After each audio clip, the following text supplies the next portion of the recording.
आज हमने इनको खुली चुनौती दी है कि जहां से ये भ्रष्टाचारी निकलते हैं, ये हेड ऑफिस उनका भारतीय जनता पार्टी का, जहां पर आज ताला लगाने का काम राष्ट्रीय नेता चेतन चौहान जी ने किया है। बीजेपी सरकार मुर्दाबाद, बीजेपी सरकार मुर्दाबाद, बंद करो, नौजवानों के भविष्य से खिलवाड़ करना बंद करो। बीजेपी सरकार आज 35-35 लाख रुपए के पेपर बिक रहे हैं और इसके पीछे कौन है? इसके पीछे वो हैं जो बीजेपी से संबंध रखते हैं, ये वो हैं जो उनके उप मुख्यमंत्री के साथ फोटोएं खिंचाते हैं, ये वो स्कैमर है। आप देखिए नौकरियां तो नौकरियों पे भ्रष्टाचार, आप देख रहे हैं पेपर तो पेपर बिक रहे हैं। कहां जाए जिन्होंने 2-2 साल से मेहनत करी है।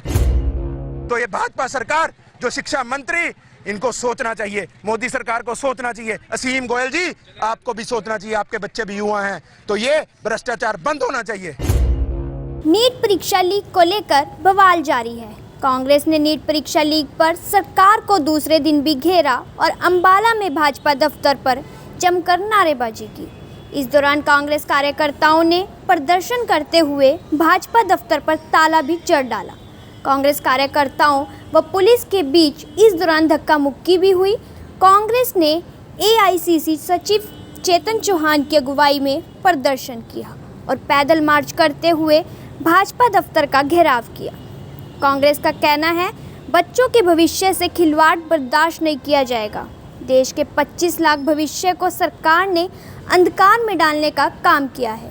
भाजपा दफ्तर पर ताला जड़ा गया। यह भ्रष्टाचार का अड्डा है, यहाँ से भ्रष्टाचारी निकलते हैं। देखिए, मांग सिर्फ एक है कि हमारे देश के बच्चों का भविष्य को के ऊपर खिलवाड़ हम नहीं होने सहन करेंगे। आज 25 लाख बच्चों के भविष्य के ऊपर खिलवाड़ हो गया। आज पेपर, नीट का पेपर लीक हो गया। 2019 में मोदी जी छाती ठोक कर कहते थे कि मैंने एनटीए बनाया है, नेशनल टेस्टिंग एजेंसी बनाई है। जब नेशनल टेस्टिंग एजेंसी से पेपर लीक हो रहा है तो इससे ज़्यादा दुर्भाग्य की बात क्या है? आज बच्चों की, मध्यवर्गीय बच्चे जिनके परिवार वाले अपना पेट काट कर उनको नीट की तैयारी करवाते हैं, उनके साथ कैसा छलावा है ये? उनकी रैंकिंग गिर रही है। 67 लोग 720 में से 720 नंबर लेकर आ रहे हैं। इसलिए आज इस गूंगी बहरी सरकार को जगाने के लिए, मोदी साहब के मुंह में जो दही है उसको हटाने के लिए आज हमने इस भारत जलाओ पार्टी के दफ्तर पर ताला लगाया है।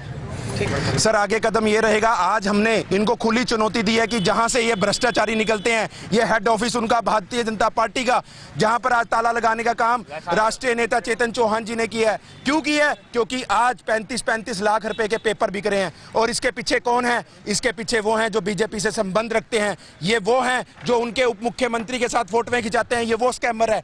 आप देखिए नौकरियां तो नौकरियों पे भ्रष्टाचार, आप देख रहे हैं पेपर तो पेपर बिक रहे हैं। कहां जाए जिन्होंने 2-2 साल से मेहनत करी है। 23 लाख युवा अगर उनके परिवार वालों को लगाएं तो ये करोड़ों में जनसंख्या जाती है, करोड़ों। आज ये इस चीज को फेस कर रहे हैं, नींद नहीं आ रही। तो ये भाजपा सरकार, जो शिक्षा मंत्री, इनको सोचना चाहिए, मोदी सरकार को सोचना चाहिए। असीम गोयल जी, आपको भी सोचना चाहिए, आपके बच्चे भी युवा हैं, तो ये भ्रष्टाचार बंद होना चाहिए। प्रदर्शन में युवाओं ने भी हिस्सा लिया और पेपर लीक पर सवाल खड़े किए। उन्होंने कहा, उनका भविष्य, उनकी मेहनत सब खराब हो गई, लेकिन सरकार ने कोई भी कड़ा एक्शन नहीं लिया। उनके जैसे 25 लाख बच्चों का भविष्य अंधकार में झोंक दिया गया। जब तक हमें न्याय नहीं मिलता, 2 साल की मेरी मेहनत का क्या हुआ? आप क्या कहना चाहते हैं? एनडीए के पास कोई जवाब है? हमारी गवर्नमेंट के पास कोई जवाब है? हमारे प्रधानमंत्री जी उन्होंने आके कुछ बोला है? एजुकेशन मिनिस्टर क्या बोल रहे हैं? मेरे जैसे 25 लाख और बच्चे हैं, उनके फ्यूचर का क्या? 2 साल की मेहनत का क्या? 30 से 35 लाख में आपने पेपर बेच दिया। वो क्या जो बिना सोए 2 साल पढ़े हैं, उनका क्या? 60 बच्चों ने कैसे टॉप मारा? आज तक 60 बच्चों ने टॉप मारा है नीट में। कॉलेजेस नहीं है, बच्चे क्या करेंगे? हमारे साथ इस देश का फ्यूचर लिंक्ड है और अब हमारे साथ इतना अन्याय कर रहे हो। जब तक मेरे साथ के 25 लाख और बच्चों को न्याय नहीं मिलता, जो उनके साथ किया गया है, अकाउंटेबिलिटी नहीं लेता, तब तक हम करते रहेंगे। आज इधर कर रहे हैं, पूरे देश में करेंगे। सरकार से बस ये कहना है कि आपने जो वादे लिए थे 2019 में एनटीए बनाने के बाद कि ईमानदारी से बिना किसी इंटरफेरेंस के ये बॉडी अपना काम करेगी, वो कहाँ कर रही है? पैसे के लालच में आपने लोगों का फ्यूचर बेच दिया।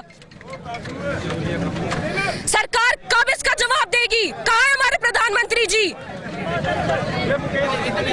मेरा नाम अमृत है और आज यहाँ पर हम जस्टिस मांगने के लिए आए हैं एक पेपर लीक के कारण। ये कोई पहली बार नहीं है जो पेपर लीक हुआ है और ऐसे पेपर लीक को रोकना सरकार की जिम्मेदारी है, बट लेकिन सरकार उस जिम्मेदारी से भागना चाहती है। और नीट का पेपर 25 लाख लोग देश में नीट के एग्ज़ाम को देते हैं, उसके बावजूद इतनी अनगैली सरकार की कि ये एग्ज़ाम ऐसे लीक हो रहा है और जगह जगह लीक हो रहा है, किसी एक जगह नहीं लीक हो रहा। ये सरकार को जिम्मेदारी लेनी चाहिए, इसकी बच्चों के भविष्य का सवाल है।